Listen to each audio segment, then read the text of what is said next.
Welcome, welcome! It's my dog with the TexasSpaceNavy bringing you another Star Citizen video. And if I want to get this video out before midnight, I gotta hurry. So we're going to do this video on the Galactapedia update for June 2021. A lot of interesting things in here. I'm first going to go through, you know what, we'll go through all of them. So the full-length article was on Tres Cordial. Tres Cordial is a drink, an alcoholic drink that's 55% alcohol by volume, and it was adapted from the Banu drink Atusal Falu. This first hit the market in 2789. Now, the history behind it is quite interesting. If you want, you can obviously go read any of this on the website.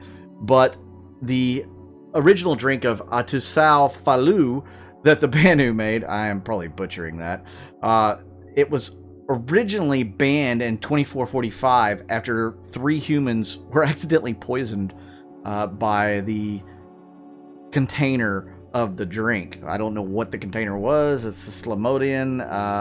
Sloma is a beverage often. So yeah, it's some sort of thing that, like a container or glass that the Banu use. So it wasn't until 2789 that this became available again.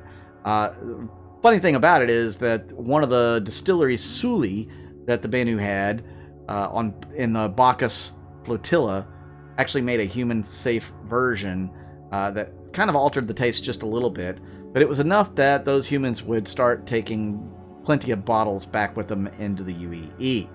And around 2802, it caught the attention of the Terran Liquor Group on Terra 3, or Terra. Now, the Banu solely moved to Tres so that they could have much better access to the herbs. They made a deal pretty much with the Terran Liquor Company, and it started getting mass-produced all across the UEE. So they went very well for 5 years until the Isuli of the original Suli divested and the Suli dissolved. So new Sulis founded by the former members of the distillery popped up, all making their own versions of Tres Cordial. But or cordial, however you want to say it, after a long negotiation period, TLG extended its distribution deal, and they continued practice until 2834, when inconsistencies among the various batches forced the company to distill the liquor itself to maintain a consistent product. So it started out as a Banu drink and slowly ended up being altered enough that now a Terran drink corporation actually produces Tres Cordial. Pretty interesting article. Definitely check that out if you get a chance. I tried to hit the high notes. There's a lot more there to it, including the flavor. Now, the Nyx system. It's an unclaimed planetary system, and it's on the border of what's an unusually dense and dark stellar cloud. If you don't know, it's home to Levski, which is kind of like a moon-sized asteroid in the Glacium Ring, which is also considered to possibly have pirates, which we'll get into in a minute.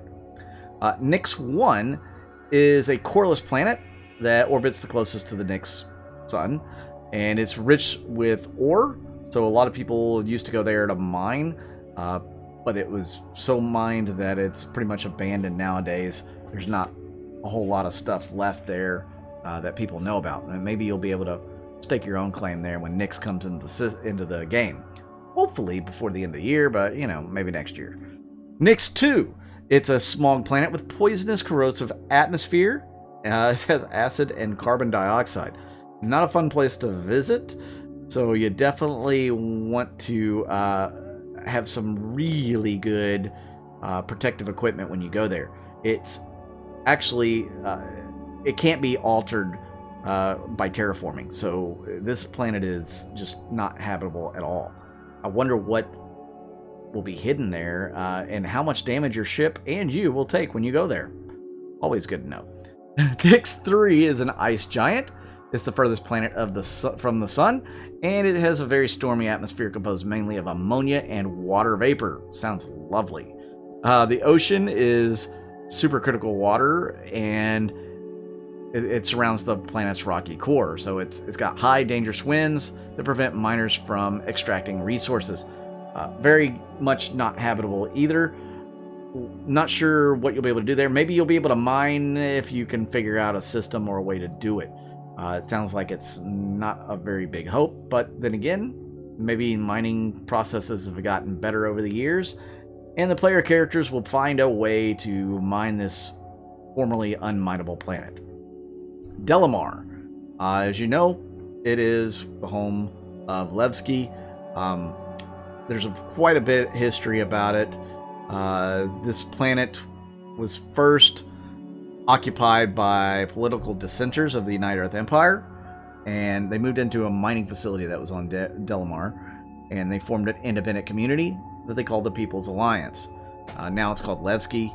So after the 19th century revolution of Vasily Levski on Earth, and now it's most densely populated and heavily trafficked location in Nyx, and serves as a hub for miners and other types. So this is the place to visit when you go to Nyx. That's where you want to go. It should have most of your needs. The Glacium Ring, which is the Nyx Belt Alpha, it says. So it's a dense asteroid belt located between the second and third planets, and outlaw raids in Nyx are believed to operate out of bases established within the depths of the belt. The largest settlement is, of course, Delamar. Now, there are quite a few large asteroids around the planetoid Delamar, if you want to call it a planetoid or whatever, an asteroid. They can definitely contain lots of bad guys. So that's going to be something you're going to have to keep an eye out for. It could be quite dangerous going to Delamar, you know, if you're a big-time cargo hauler. So you're probably going to want to have plenty of protection with you, and especially if you're going through Pyro to get there, which is a whole nother story.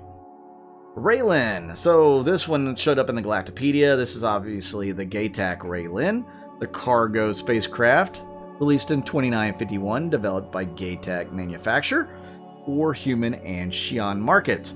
So it only could have happened with the human-Xi'an trade agreement that went down in 2947. So, you know, very recent that the Xi'an and humans have agreed to trade technologies, and a lot of stuff has come from that, and this is one of them. So it's a very cool looking ship, interesting little cargo vessel. A lot of people really like this thing and have gotten their hands on it. So, you know, I'm interested to see how it flies and operates in the game when it comes out. Quantum Drive. Everybody knows what a quantum drive is, right? Well, it's the engine that lets you generate a Chan-Eisen field, which allows you to approximately travel to 20% of the speed of light. It takes a great deal of energy for quantum drives to work, so the larger ships with more room for specialized power and cooling devices can remain in quantum travel longer than smaller ships. So if you didn't know, when they first introduced quantum travel, you had to make a bunch of micro jumps in smaller ships. They took that out because, hey, it's not much fun spending 45 minutes trying to quantum across Stanton, especially when there's only like 2 planets that were in the system to begin with. So they actually changed it up and let you jump a little longer. Now, the bigger ships will be able to jump much further or just stay in quantum much longer before you come out and have to cool off.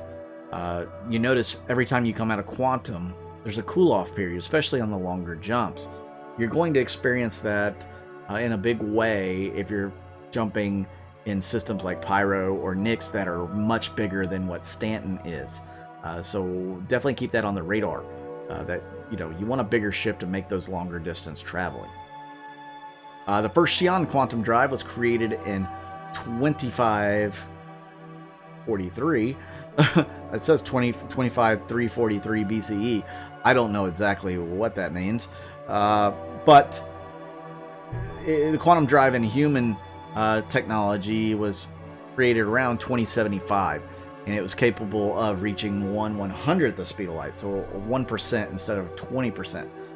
It was a while before they actually improved upon that, but that goes into other stories about like the first jump day here. So Nick Croshaw is the first one credited for making the very first jump through a jump point. It was in the mid-23rd century, and he left the Sol system and vanished without explanation in a region nicknamed the Neso Triangle. The mystery attracted multiple scientists and explorers. After 10 years of studying the area, astrophysicist Nick Croshaw discovered and successfully navigated a jump tunnel. So he used a personally modified quantum drive to do it. Obviously, you're going to have a jump drive to navigate jump points now, unless there's some way to do what he did and modify your quantum drive. I don't recommend it if you don't know what you're doing. I mean, maybe if you engineer types out there will be able to do it, but yeah, I would stay away from that if you don't know what you're doing. The Davian system, it's a planetary system in the UEE discovered in 2430. Humans first encountered the Banu here. A lot of history in this particular system. There's several jump points here. There's several planets here. Yeah, we're going to go into a few of them, but it's got a lot of stuff known for, like Ivor Messer's ascension as prime citizen and ultimately imperator because of the atrocity of Jada, which is a whole nother thing that, you know, you could go into in here. If you go through and read everything that's on here, you're going to be reading for hours, just gonna let you know. But Davian 1 is the first planet near the sun, obviously, and it bears a striking visual similarity to Earth's moon, but it's larger and denser and undifferentiated. So it doesn't have much in the way of mineral resources, and hardly anybody goes there. So maybe you'll get lucky as a miner and find a mother lode there, but chances are not so much. Sestulus is Davian 2. It's the second planet, obviously, and despite being initially considered a poor candidate for terraforming, it became a major shipping hub after the first contact with Banu in 2483. The city of Jada was the site of a series of bombings in 2546, which were the atrocities of Jada. And it was a catalyst to pretty much adopt Ivor Messer's prime citizen plan, making him imperator, and the rest was a really bad history for humanity. Then we go into Pensilon, which is Davian 2A. It's a moon of Sestulus, and it was named after Dr. Daniel Pensilon. Yeah, it's almost like penicillin. Not quite, but he's a physicist who died there testing his improvements to quantum drive. Its radius is only a few meters longer than that of Earth's moon, so it's a little bit bigger than Earth's moon. Not much else is told about it, but it has a specific name for it, so that's awesome. Davian 3 is a smog planet.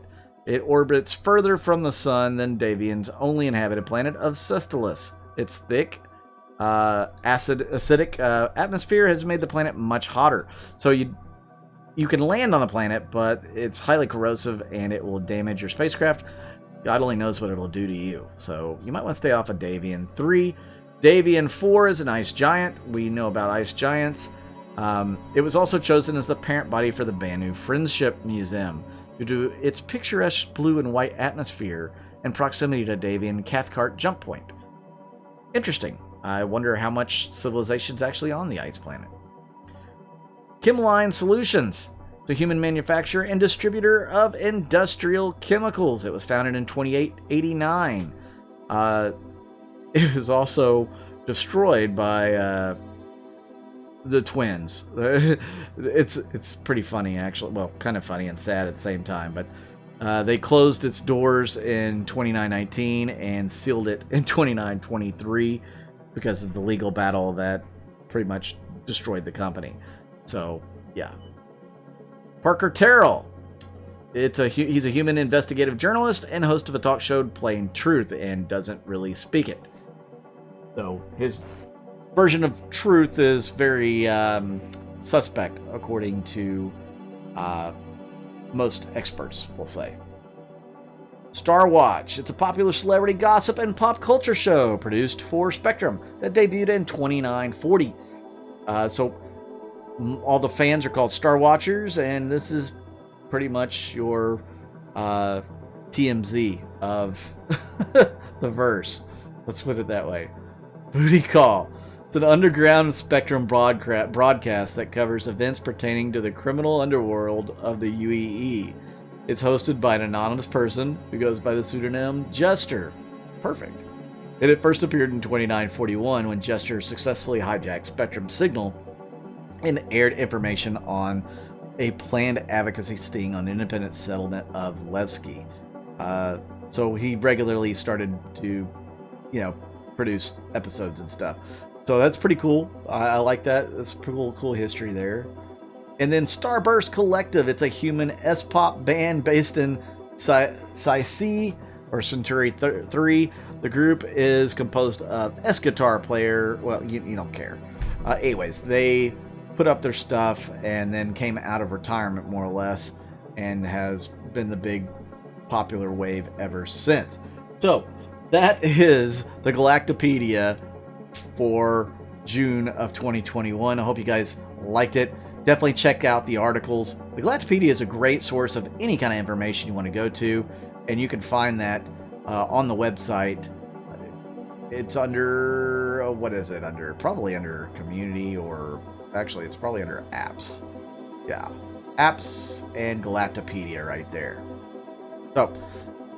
So you can find that on the website. Definitely check it out. It has any and all information you could possibly ever want, and they keep adding more and more. They keep updating information, so it's really awesome. I do want to take a moment to say thank you to all my Patreon and YouTube members. You guys have really supported me throughout the months and the year, and I definitely appreciate each and every one of you. If you're interested in contributing to the channel, you can do that through those groups. That information will be listed in the description of this video. You can also watch the ads all the way through. That helps, and click on the ads of this video, and that helps as well. Make sure you hit that like button, and if you haven't subscribed, hit the subscribe button. We've had a lot of growth here lately, and I really do appreciate everybody tuning in and watch the videos. You guys are awesome. I want to get this channel up to 10,000, and before I can snap my fingers, I think that would be awesome. So help me out. And if you're new to the game, check out the referral code listed down below too. You get 5,000 free bonus credits when you use that referral code. I'm Mud Dog with the Texas Space Navy, and I'll see you out in the verse.